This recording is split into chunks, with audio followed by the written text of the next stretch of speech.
Stir-fry bok choy with tofu. Tara, samahan niyo ako magluto sa kusina. Ihanda na natin ang ating firm tofu.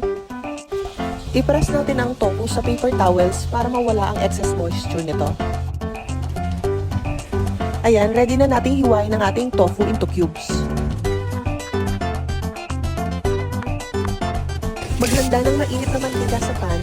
Iprito ang tofu until golden brown. Handa naman natin ngayon ang ating fresh bok choy.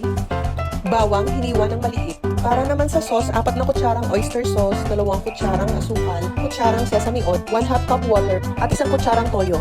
Sa mainit na pan, igisa ang bawang hanggang maging golden brown. I-add ang ating fresh bok choy at lutuin ng 2 to 3 minutes.